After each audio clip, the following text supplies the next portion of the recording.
Le livre de Osée, chapitre 12. Le prophète dit: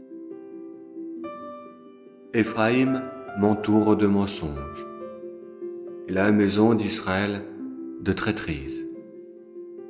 Mais la maison de Juda se promène avec Dieu et reste fidèle au sacré et au Sion.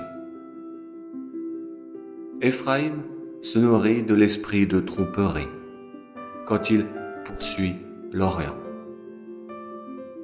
Tous les jours, il multiplie le mensonge et la ruine, car c'est avec la Syrie qu'ils ont contracté. Et l'huile précieuse est emportée en Égypte. Il eut pour Dieu une dispute avec Juda au sujet de Tamar. Et Jacob fut puni pour sa conduite. Sa mauvaise action s'est retournée contre lui. Dans le ventre, Jacob était accroché au talon de son frère Ésaü. Dans la vigueur de son âge, il combattit avec Dieu et les siens. Il lutta avec un ange et le maîtrisa. L'ange l'implora de le laisser partir et Jacob chercha à obtenir sa faveur. C'est à Béthel qu'il l'obtint. Là, au pied de l'échelle qui reliait dans son rêve le ciel et la terre, il conversa avec nous. C'est Dieu qui est le Dieu de ses serviteurs. Israël, souvenez-vous de Dieu. Son nom est ineffable, inénarrable. Et toi qui cherches à le servir, tu dois rétribuer Dieu et les siens avec la bonté. Et tu dois surveiller la justice.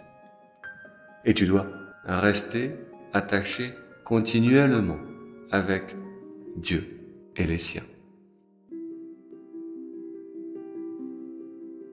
Celui qui serre l'idole de Canaan, dans sa main les balances du jugement sont trompeuses, et il aime opprimer. Car Éphraïm a dit: Certainement, je suis devenu riche.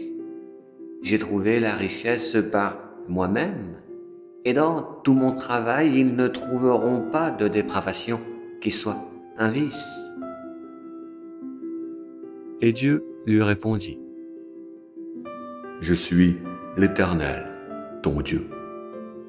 Je suis celui qui t'a libéré du pays d'Égypte.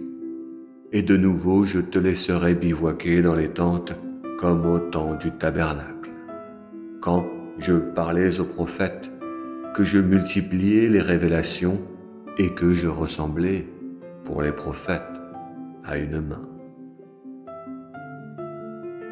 Alors le prophète conclut: Si Galaad est rempli de méchanceté, alors les usurpateurs sont vidés de sa bonté.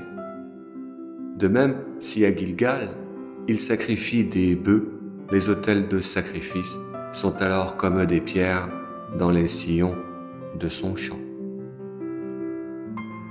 Jacob s'enfuit vers l'est, vers Aram, vers le pays de Syrie.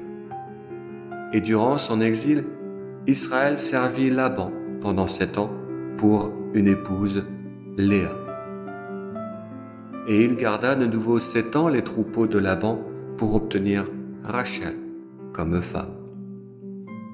Puis, Dieu envoya des prophètes vers Israël pour le faire sortir d'Égypte.